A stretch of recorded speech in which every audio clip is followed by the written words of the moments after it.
Hello friends, welcome to today's video. Today is going to be a little bit different and I'm curious as how this is going to work out with editing and whatnot. I'm not a channel that does like reaction videos, so this is kind of new for me, but there's a number of YouTube channels that I really enjoy watching, and one of them is Abby Sharp. She often reacts to different people's what I eat in a day. She is a nutritionist.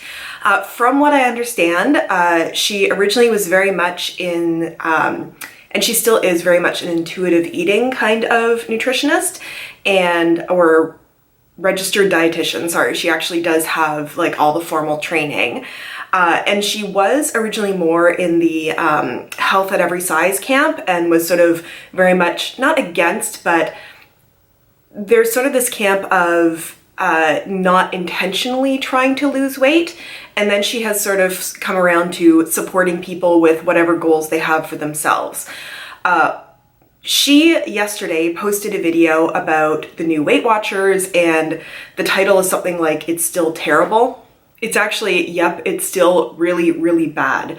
And it was interesting for me. If you watch my channel at all, you'll know that I have been on the Weight Watchers program for a number of years. I've been successful with weight loss on it. And for me, it's really good and it's very balanced. And it almost gave me anxiety looking at that title, and it's almost like it's giving me anxiety that somebody is going to badmouth something that I really like, or they're going to point out things about it that are really terrible that is going to sour my opinion of the program. So when I was reading all that, I thought, okay, it's not something I normally do, but let's sit down, we'll watch it together. I've not watched this yet. And as somebody who has been on the program for a number of years and has had success with it, I will give my reactions and feedback, seeing where we agree, where we disagree, just in case you're somebody who's maybe interested in the program or interested in my opinion as somebody who has been on the program for a while. Okay, let's watch this and see what she says. So yeah, this is just expensive calorie counting. So I feel like there's going to be a fair bit of pausing. I'm going to try not to do that. Her video is also a 20-minute video, so I'm going to try to maybe just keep the relevant parts in. As far as it being expensive calorie counting, just right off the bat, I want to say that one of the things that I like about the Weight Watchers program, and specifically being on the Blue program, I've tried out other programs, I still think Blue is my favorite, is that there are certain parts of it that aren't calorie counting. When I have done calorie counting in the past, I have this goal if I'm using like MyFitnessPal, and the problem is when I okay, say my goal is 1,600 calories. When I hit 1,700 calories, I sort of think like I've screwed it up for the day, and like that's it.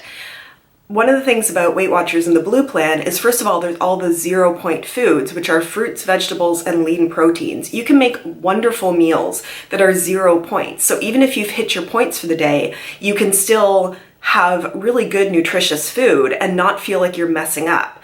But the other thing is they do have the weekly points, which means you have a little bit more flexibility.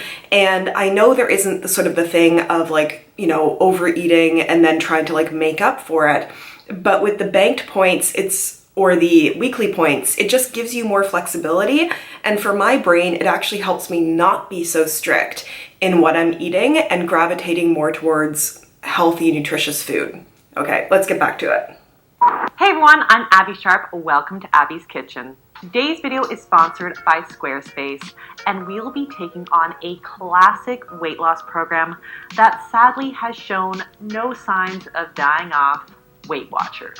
Alrighty folks. Alrighty then. Let's jump in. Now, if you've never heard of Weight Watchers, well done, bravo. But basically, it's one of the OG weight loss programs with a 50+ year track record of taking people's money. Oh, and I guess also like helping people lose weight. But it's been heavily endorsed by major celebs over the years like Oprah, Jennifer Hudson, Jessica Simpson, etc., all of whom credit WW for their weight loss success.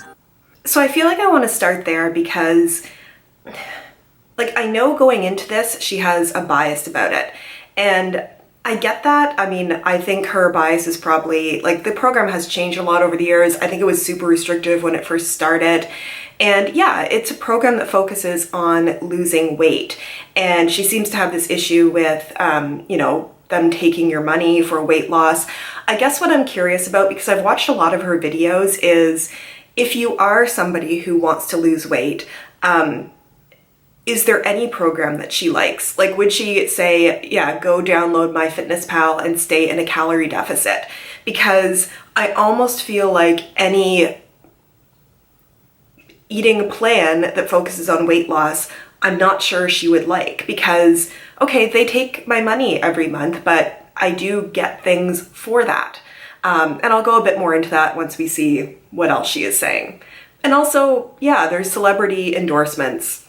It's a business. It is. So, you know, they're not doing it out of the goodness of their hearts. They're paying, like, yeah, it's a business, but it has also helped a lot of people. Anyway, let's get back to it. Now, while Weight Watchers has almost become a household name by this point, the program recently rebranded itself as WW and Weight Watchers Reimagined, and now markets itself as a lifestyle rather than a diet, likely as a way to get away from the dirty D word and the sole focus on weight, and therefore align themselves with the new, more trendy wellness community and culture. But if you're a regular follower of Abby's Kitchen, you're surely not fooled by this sneaky marketing trick. You may also remember that about a year or so ago, I reviewed Weight Watchers' Kurbo app, aka putting kids on a diet.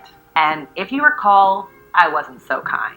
And set off on a lifelong struggle around food in their body makes you happy as a parent, I think it's time to reevaluate your role. I did watch that video. It's interesting to me because I don't know if this is a thing in Canada. I don't remember seeing anything out there about the Kurbo Weight Watchers for Kids thing.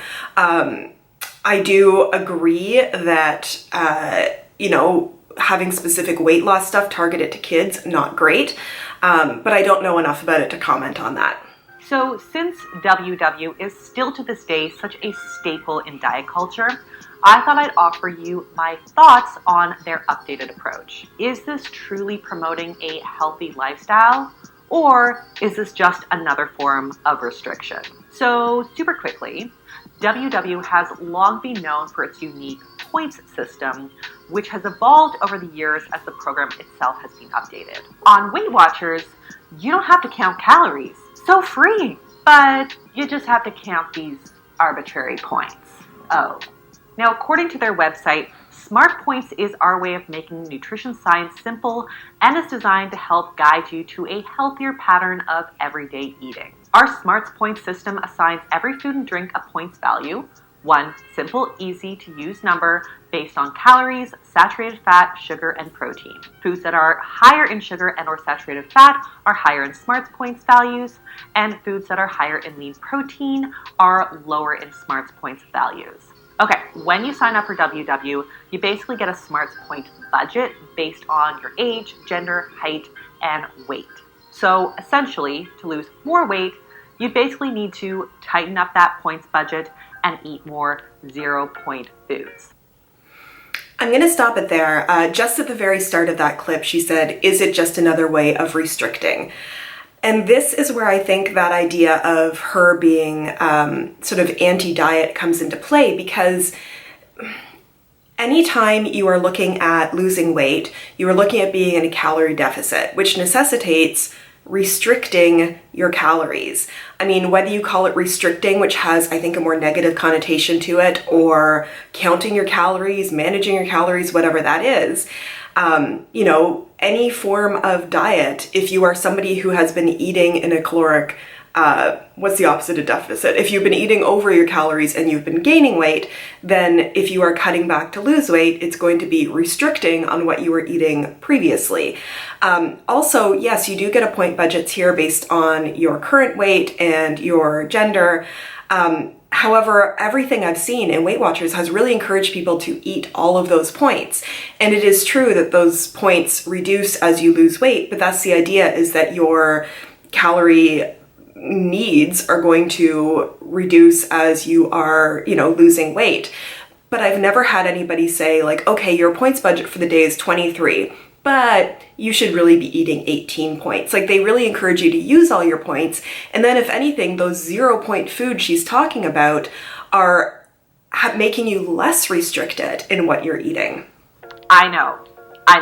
I too have 90s PTSD as well. But if you manage to escape this era of diet culture, according to WW Lingo, 0 points foods are foods that do not need to be tracked or measured because they're considered to be the healthiest low-calorie foods that are essentially hard to overeat. For instance, they give the example that it's a lot harder to eat 6 chicken breasts than 6 cookies.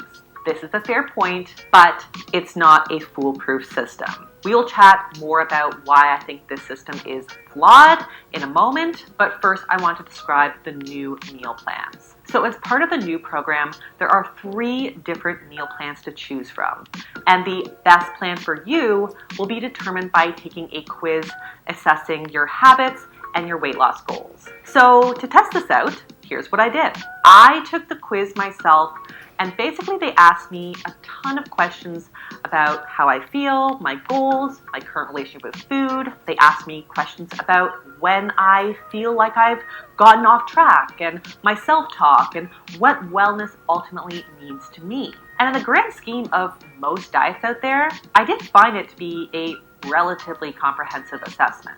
Certainly not what you would glean from a one-on-one session from a dietitian, but definitely better than the new one I discussed in detail here. Now, they did ask me about my weight and height, but it actually didn't seem to focus on a numbered weight loss goal. So after the assessment, they evaluate you based on 4 pillars of wellness: nutrition, activity, sleep, and mindset. And from there, you gotta sign up for a membership, which obviously I didn't want to pay for, so the whole ideal meal plan for me is apparently hidden behind a paywall. And behind said paywall, it shall stay.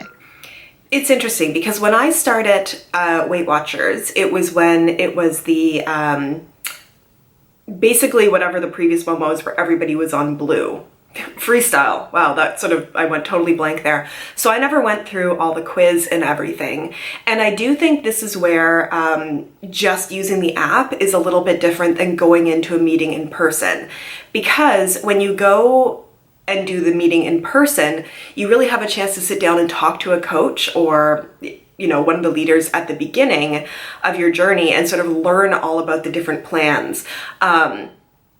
Yeah, I mean, it's not surprising to me that the plan that you're going to get is hidden behind a paywall, but there's also plenty of information out there if you wanted to learn about what the different plans are before you start the program. And also, and there's probably information out there about this as well before you actually join, that you can switch plans. Nobody is stopping you from switching plans. And then each food plan claims to promote weight loss, but the plan that's right for you is the one that allows the most freedom and flexibility and helps you develop and sustain healthy habits. So there's the green plan, the blue plan, and the purple plan, which are basically distinguished by how many smart points you get and how 0 point foods are defined. Confusing, yes, I know. What the hell are you talking about?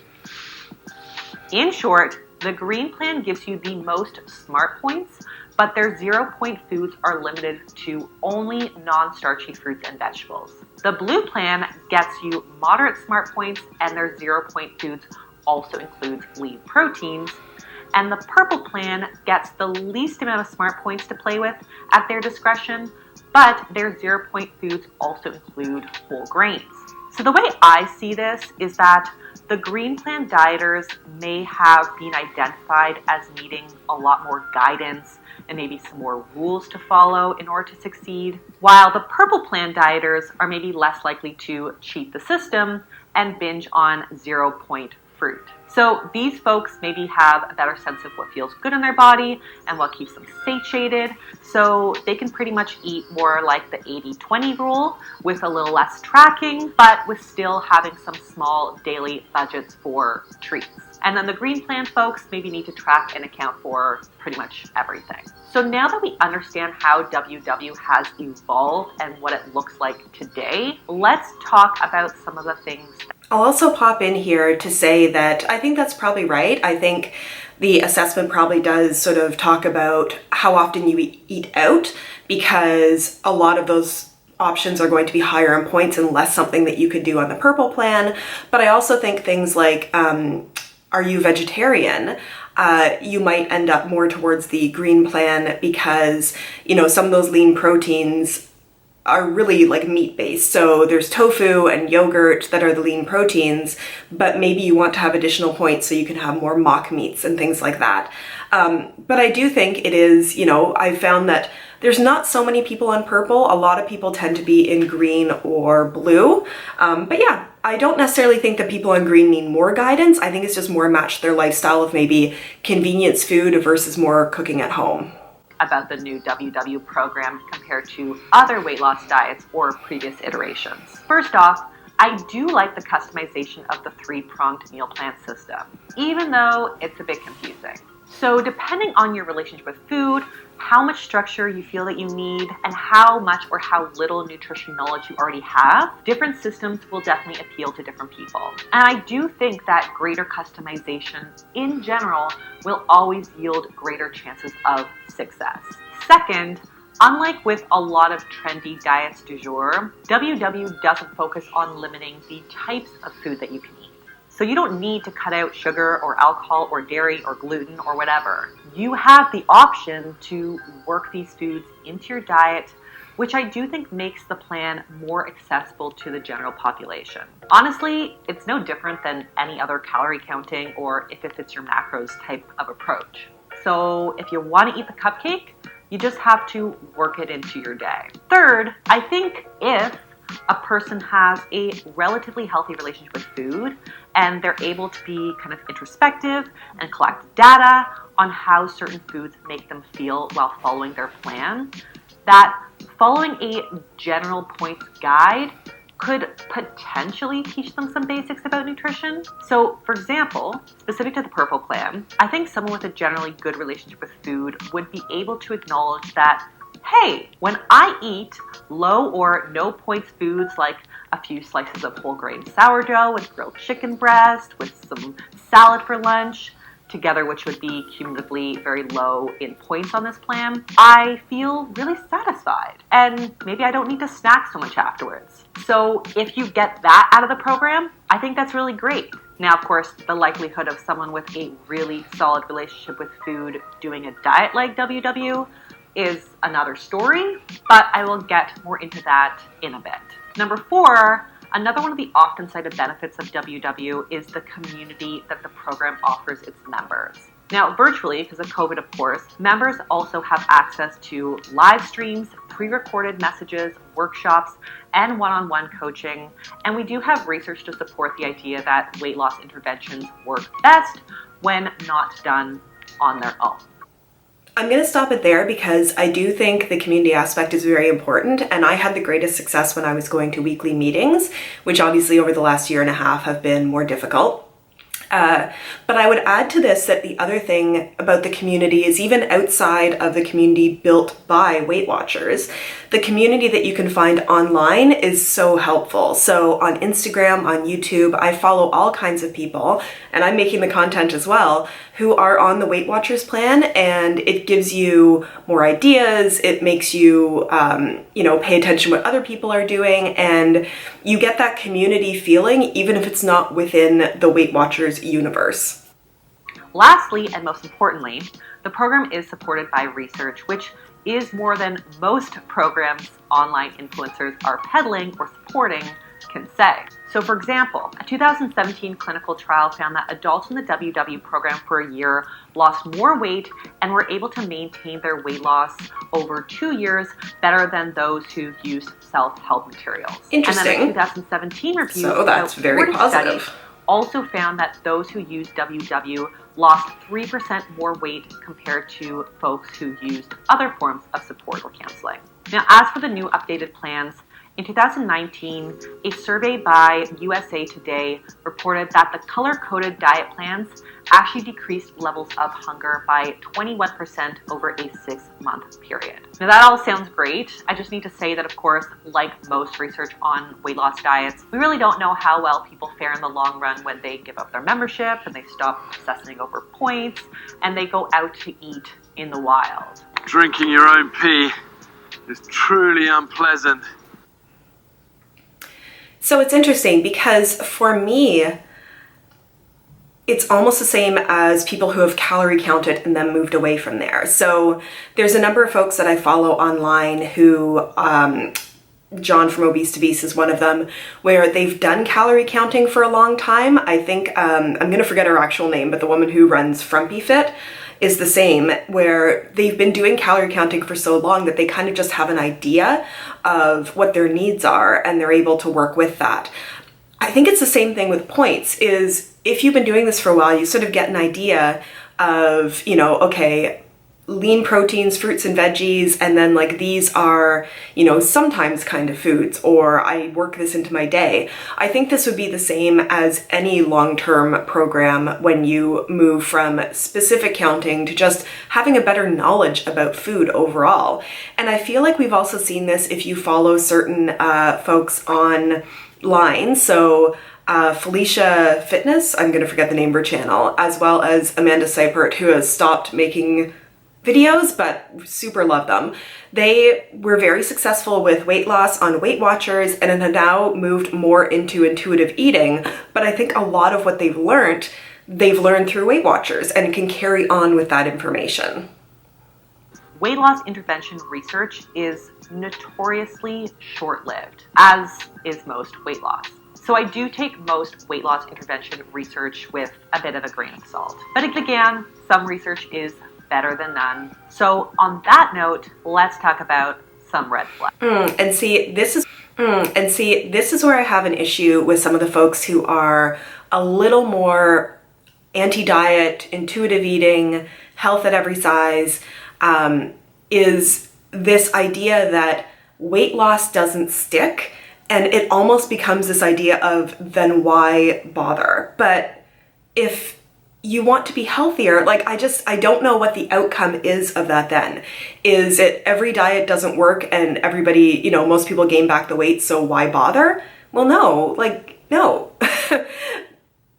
I just don't understand this idea of like, it's not gonna work for most people. It's like starting out with this defeatist attitude. Like that might be true for most people, but maybe if you keep trying at it, like you'll get there, or you will maybe lose a bunch and regain a little, but have some healthier habits. Like, I feel like there's this idea of she's not going to like any diet.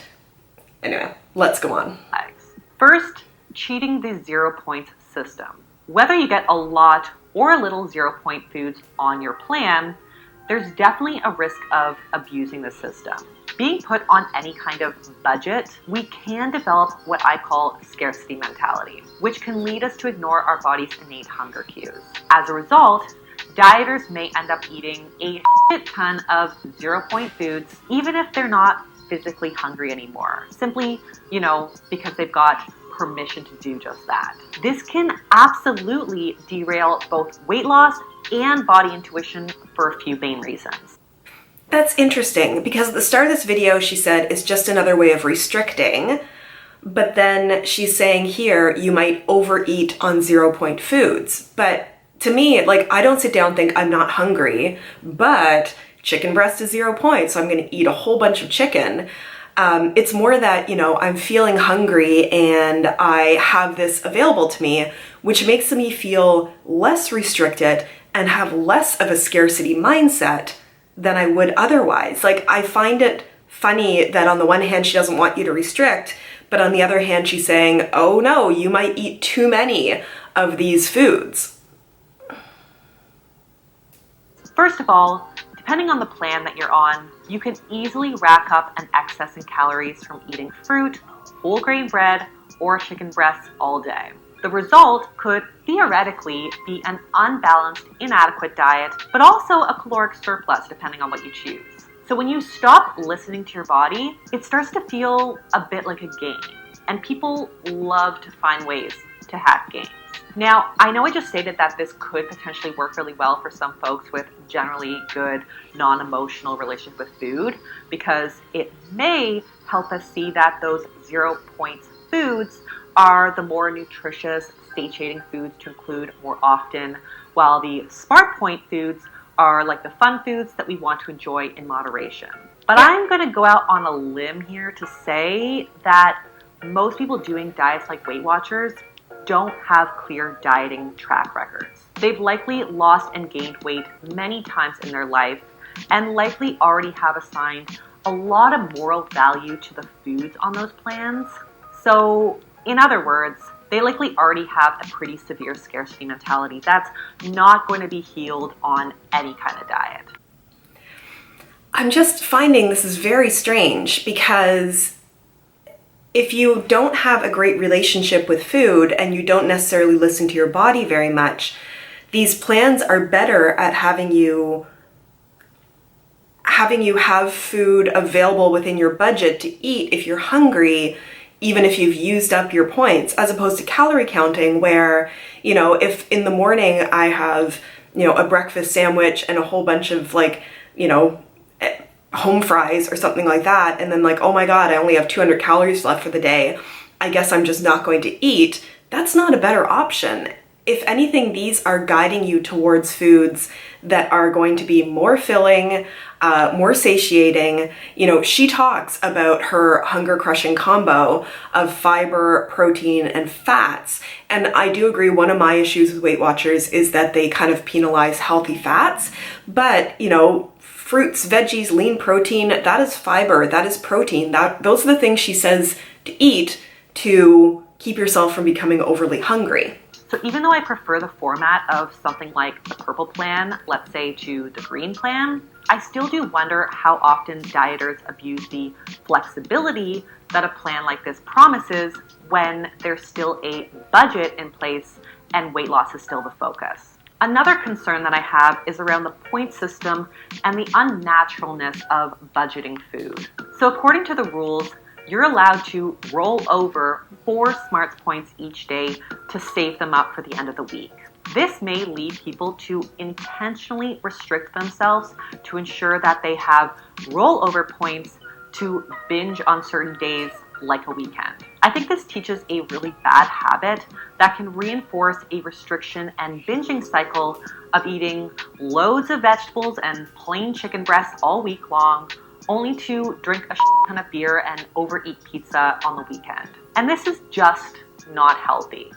So I'm going to stop that there because to me, this is the kind of flexibility that lets me stay on plan and not feel like I'm messing everything up.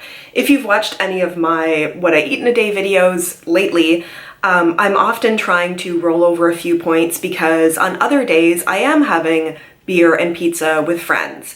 And I think one of the things that Weight Watchers does is, yes, you can roll over points, but you can only roll over 4 points, and you can have a very filling, satisfying, day of eating that is very healthy, with still rolling over 4 points. So I could understand the issue if it was that every point you didn't eat, you rolled over. So I'm only going to eat 3 points today so that I can save up 20 points to the end of the week. But that's not how it works. If anything, this is the kind of thing that keeps you on plan, on those days when you do eat more, and that's fine for me.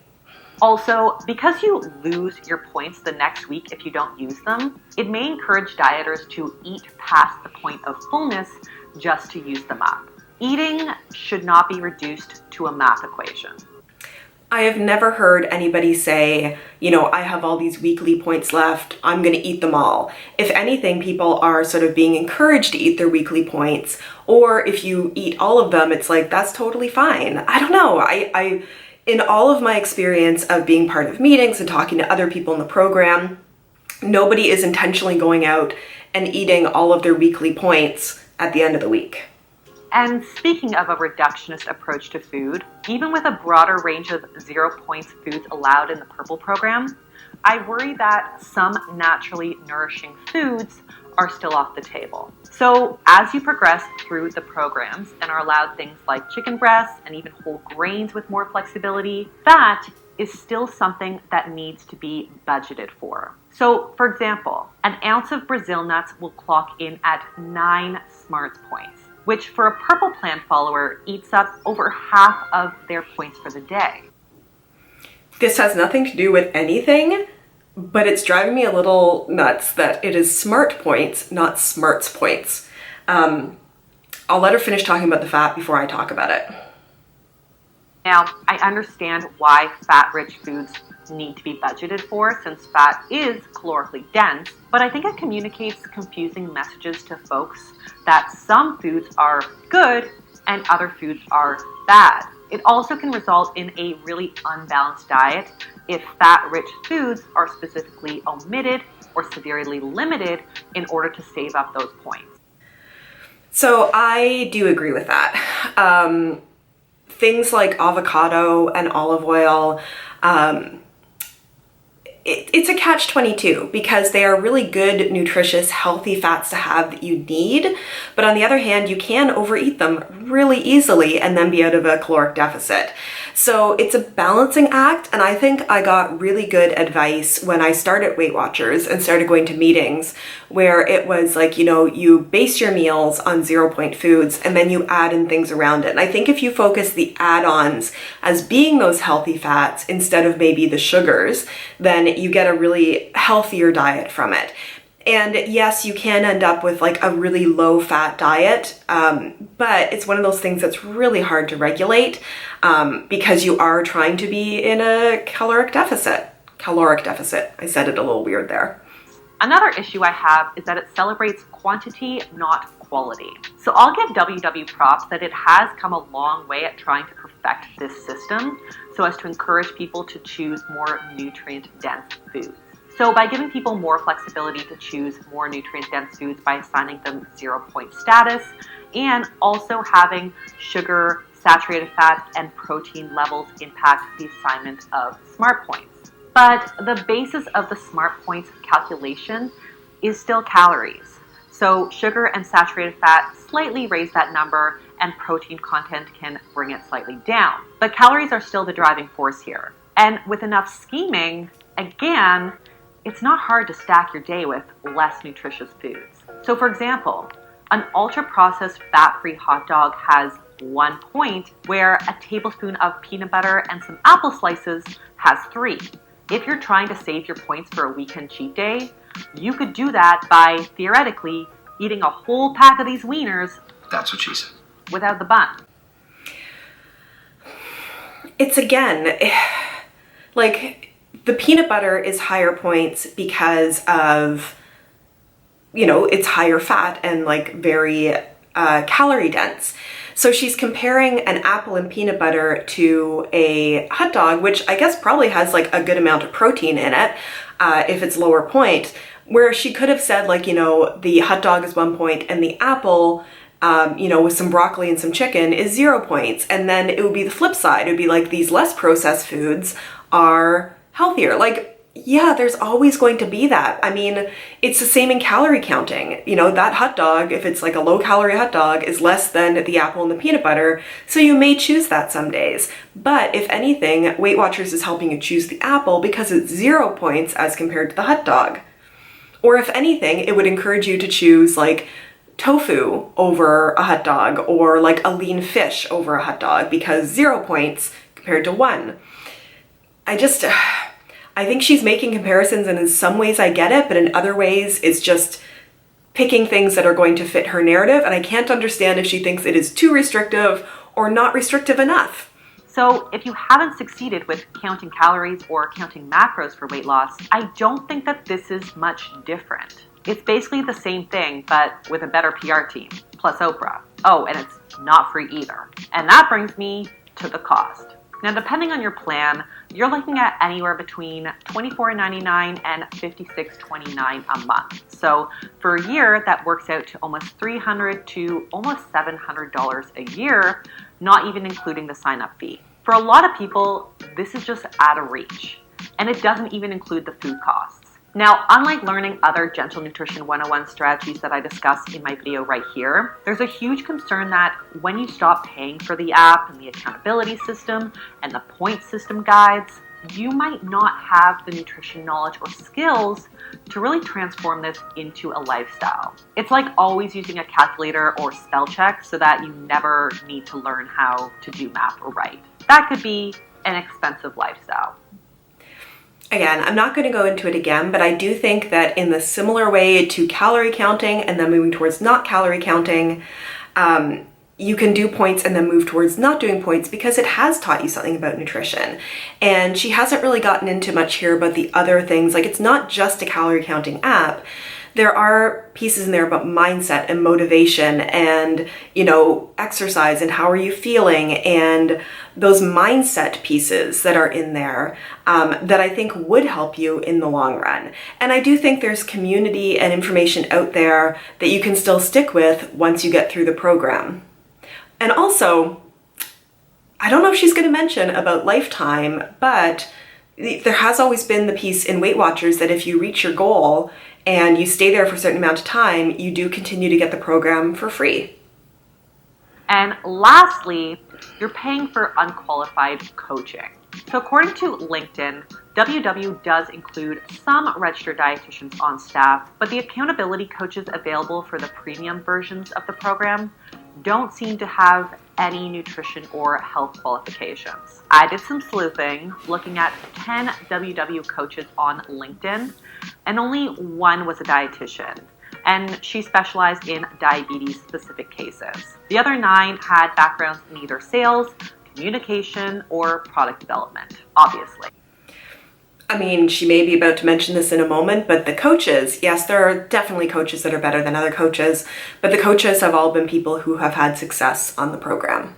Now, of course, this is not an official survey of the staff at WW, but from the information that I can find publicly, it doesn't seem like WW requires their coaches to have any official nutrition or health background. So if you're looking for a personalized nutrition program and somebody to hold you accountable with credentials to do so properly, I would think your money would be much better spent investing in an actual RD. So to summarize, I do think that the new WW programs seem to offer greater flexibility and options than previous versions while maintaining the kind of community and the accountability aspects that it's been celebrated for in the past. But unless you're willing to pay for the structure that they built for life, it may not set you up to make healthy eating a lifestyle. And maybe that's a really good business move on their part. Like, why teach a man or a woman to fish when it'll mean that they no longer pay you to fish for them? Again, there is the aspect of reaching lifetime and getting all of the program without having to pay. So, you can either move off of it and have learned something from the program about what foods fit, your diet and your lifestyle, or you could reach lifetime. So, in conclusion, while some research suggests that WW dieters do achieve success, we really don't know how dieters fare long-term or when they stop paying for the service. But if the data we have on weight loss diets in general is any indication, most people will probably gain the weight back. Not all, but most. And of course, calorie counting or pseudo-calorie counting like this can absolutely work for some folks. But I do worry about the scarcity mentality of a program like this. So if you're looking for more sustainable weight loss tips that don't cost you anything to learn, definitely check out my video right here. And on that note, that is all that I have for you guys today. Well, I was trying to screen record that so I could time this all properly. That doesn't seem to have worked. I'm a little frustrated with her sort of combination of criticizing it for scarcity mindset and then on the other side saying that maybe there's too many 0-point foods and you're going to overeat on those foods and that's an issue. So nothing in here. I think the valid criticism here, yes, it does cost money, and it does make, I don't want to say demonize, but it does penalize healthy fats. But apart from that, I feel like everything she was saying was about frustration with calorie counting, when to me this gives you less restriction and less scarcity mindset overall. So there's nothing in here that made me rethink what I think of the program. I think it's worked for me. It works for me. I like it. It's worked for a lot of other folks. I still think it's one of the best programs out there, especially if you need a little bit more flexibility than just calorie counting and you want to have that community with it. I like the fact that there's the flexibility of weekly points, which she never mentioned in there, as well as being able to roll over points. I think it's a really good blend of being able to look at your week overall and what you have planned and fitting things together, as well as not having you restrict because there are 0-point foods and you are encouraged to eat all of your points. I know this video is going to be really long, so I'm going to stop there, but thank you so much for watching this. Please let me know if you enjoy this kind of reaction video. If you have any other points that you've thought of that I haven't. This is very off the cuff and very new to me. If you enjoyed this video though, please give it a thumbs up and comment. That really helps me out. Subscribe to my channel if you're interested, and I look forward to seeing you in my next video. Bye!